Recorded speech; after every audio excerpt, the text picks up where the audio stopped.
Boa noite. Hoje nós vamos falar sobre brigada de incêndio.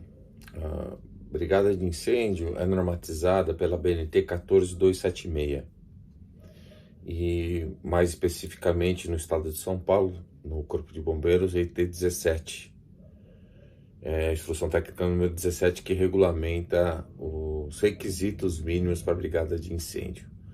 A brigada de incêndio ela tem validade de 1 ano, ou seja, precisa ter um constante renovamento. Este 1 ano é dado como um período de validade, mas se houver nesse período de 1 ano qualquer intercorrência, como troca dos colaboradores ou dos funcionários, ou mudança das pessoas que pertencem a esse corpo da brigada de incêndio, que fazem parte dessa brigada de incêndio, esta brigada tem que ser retreinada até 30% dos seus integrantes. Quando eles tiverem a renovação, a troca, ela deve ser renovada.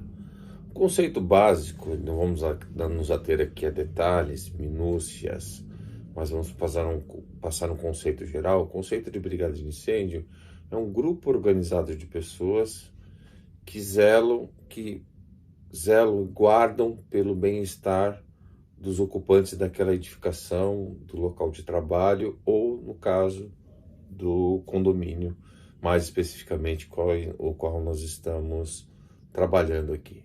O condomínio tem uma peculiaridade com relação à brigada de incêndio, onde o síndico nem sempre quer renovar, porque meu AVCB está válido, meu AVCB tem 5 anos de validade e eu não preciso renovar, e coisa e tal. Mas isso ele está incorrendo em uma irregularidade, porque a brigada tem validade de 1 ano e o AVCB tem validade de 5 anos. Como nós tratamos nos vídeos anteriores, o AVCB é o documento que certifica que a edificação está em condições. E uma parte desse AVCB, uma parte que regulariza ou que habilita a edificação com esse AVCB, um desses itens, uma dessas documentações a serem juntadas é o certificado de brigada de incêndio. O certificado, antes de entrar no tema das matérias abordadas para cada classificação, para cada nível de brigada de incêndio, que temos 3 níveis basicamente, de 4 horas de treinamento, 8 horas intermediário e 12 horas de treinamento na classificação avançada. Esse avançado é para empresas, indústrias que têm um alto poder um alto risco de incêndio. Então você tem que ter uma equipe muito bem treinada, muito bem especializada, com uma carga horária bem superior. E exige até mesmo treinamento em pista, fora do local de trabalho. Requer uma maniabilidade em pista. Voltando um pouco aqui com relação ao AVCB e a brigada de incêndio, que é um problema característico que a gente encontra hoje para os síndicos, que existe esta resistência em por que treinar, por que fazer esses treinamentos anuais. O primeiro deles é a segurança. Saber o que fazer num caso de incêndio ou de um princípio de incêndio é muito importante. Você tomar uma decisão, você tomar uma iniciativa e não agravar a situação, porque muitas das vezes eu já dou treinamentos há mais de 20 anos, uns 23, 24 anos que eu já dou treinamento.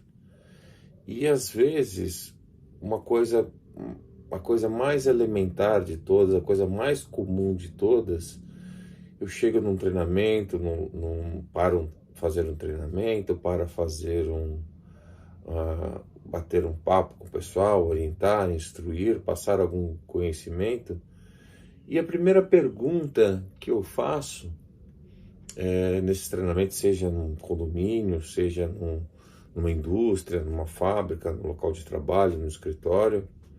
Pessoas cultas, pessoas escolarizadas, pessoas instruídas, pessoas jovens, pessoas idosas, um público assim grande, de várias faixas etárias e conhecimentos variados.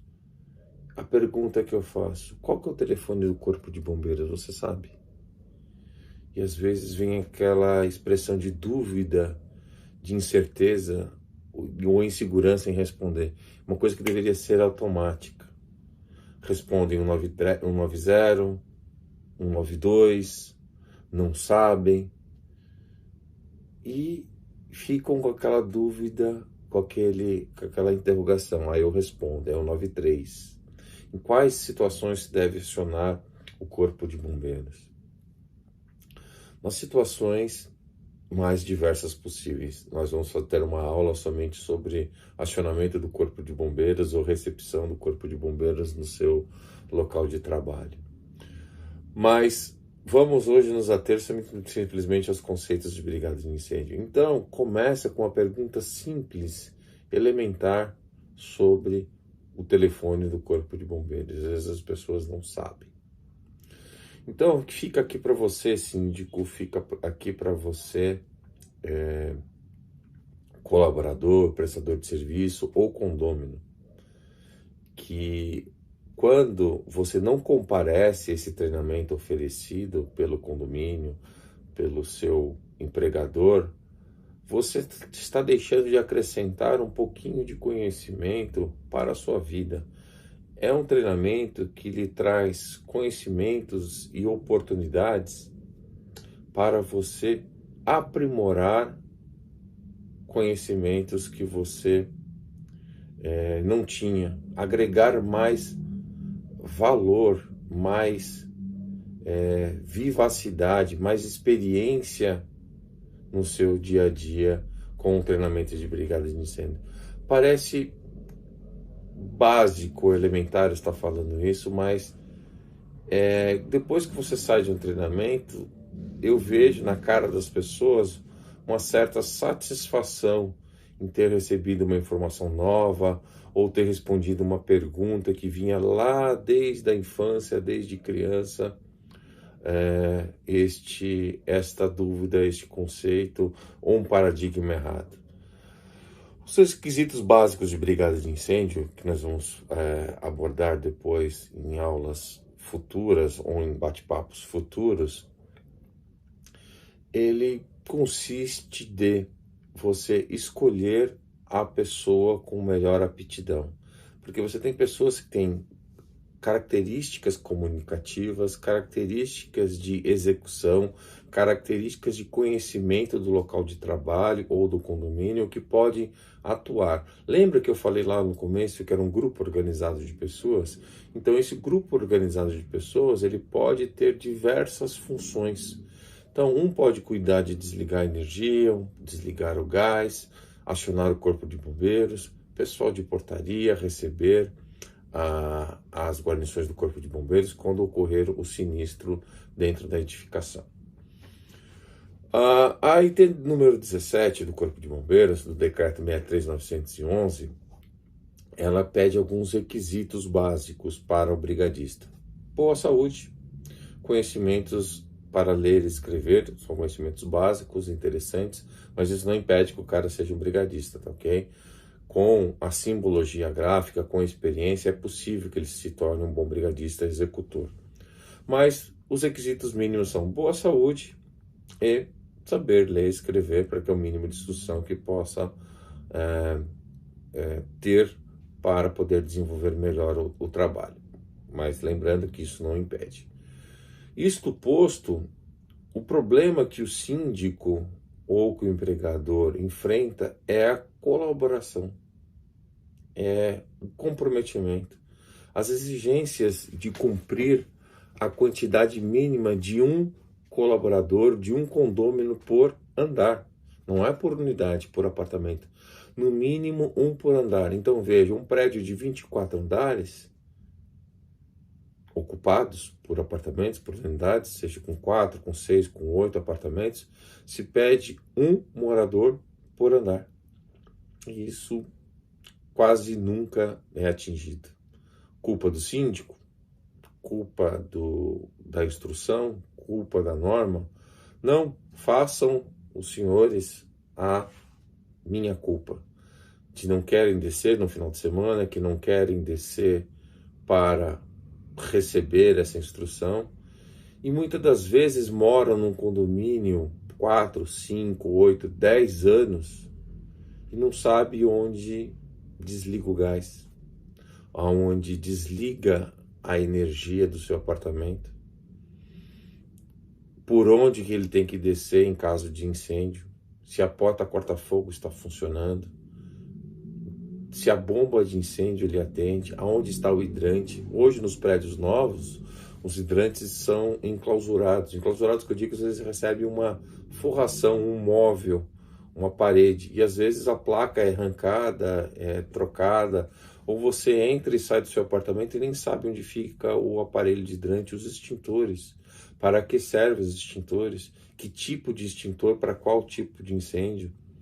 Então são tudo informações básicas que eu faço aqui, levanto aqui a questão da necessidade, da curiosidade, da busca, não fazer simplesmente na hora do sinistro, na hora da emergência. Ter o conhecimento antecipado da situação, estar preparado para poder atuar, tá? Vou lançar aqui um caso para você. Você que é pai, filho, ou esposa, marido, e tem lá um colaborador, tem lá o seu ente mais querido que foi colocar um aparelho eletrônico na tomada e ficou eletrocutado, ficou energizado.